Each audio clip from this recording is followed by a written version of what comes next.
Southern California has long been associated with gangs, and Orange County is certainly no exception.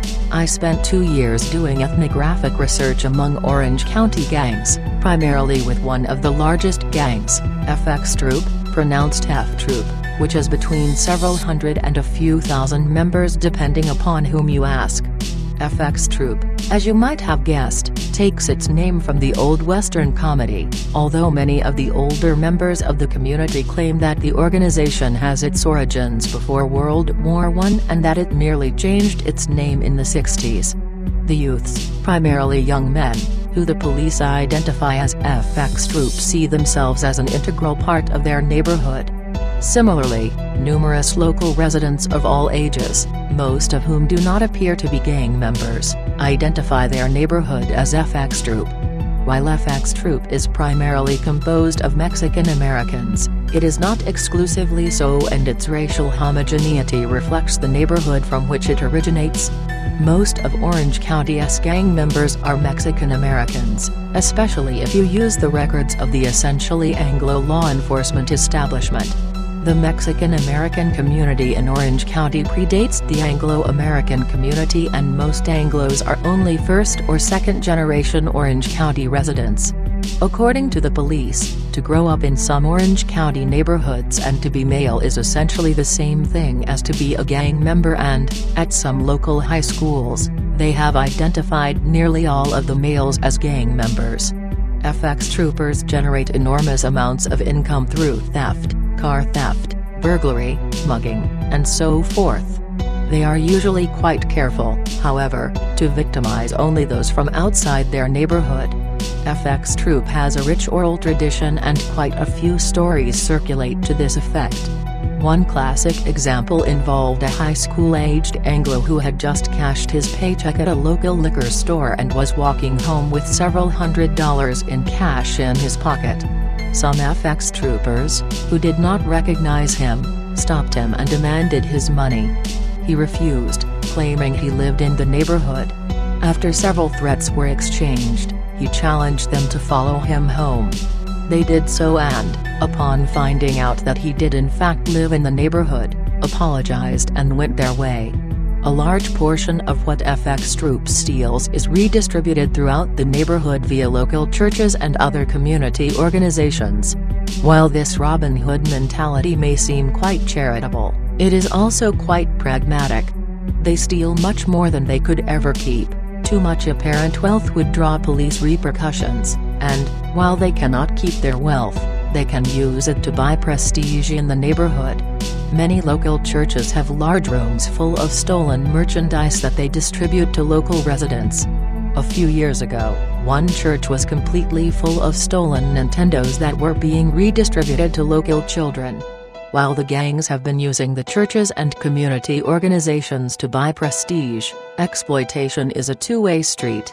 Many of the churches are quite consciously using the gangs to help their members under the rubric of reaching out to the gangs and maintaining influence over them. Many local priests and pastors quoted tenets of liberation theology to justify the activities of both the gangs and their churches' involvement with them. One of FxTroop's veterano, senior gang member, this particular one was in his 40s, has been a regular large donor to one of the major local religious festivals. FxTroop and other Orange County gangs have at times been the most powerful opponents of drug use in the county.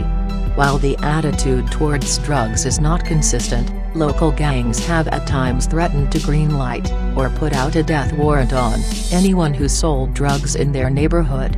This policy, however, has usually not precluded selling drugs in other neighborhoods, especially outside welfare offices. A lot of the local gangs see accepting welfare or charity of any sort as dishonorable, while stealing is not. Violence often goes hand in hand with neighborhood gangs like FxTroop. Incidents that occur at school or parties can erupt into open warfare, however, because of the active involvement of older members of the community, those whom the police would call former gang members. An uneasy peace is often maintained. About a decade ago, the accidental killing of a toddler in a drive-by shooting, his father who was holding him was the intended victim.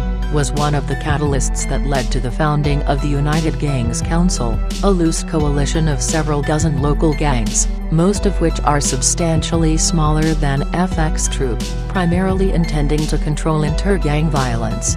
This informal truce, while certainly imperfect, has proved quite successful in cutting the number of gang deaths in half. During the Rodney King riots, for example, while LA burned, many Orange County gangs staged a peaceful unity march. In fact, some Orange County gang members cite examples such as this to demonstrate that they are culturally superior to their LA counterparts. In feeling superior to the people of Los Angeles, they prove themselves to be typical Orange County residents. As sociologists descend on Orange County, they would do well to remember that not all of Orange County is the happiest place on earth. Orange County gangs are one of the most visible aspects of the cultural war raging between the wealthy Anglo community and the poor Hispanic community. Indeed, numerous locals complain that Disneyland hires scores of foreign artists to do their animation but has a policy against considering local street artists. Disneyland claims that its policy is not anti-local but rather anti-gang. The work of one local street artist is shown on page 1. Furthermore, Florida is not the only state to experience election irregularities. For as long as many residents can remember, off-duty policemen have been hired to stand outside polling sites in Latino neighborhoods holding signs saying, "Mexicans can't vote." When questioned, they maintain that the signs refer to those holding Mexican citizenship, but the implied message is quite clear. Finally, the smothering application of immigration and anti-gang laws has led many of the gangs to view themselves in revolutionary terms, recalling heroic images like Emiliano Zapata.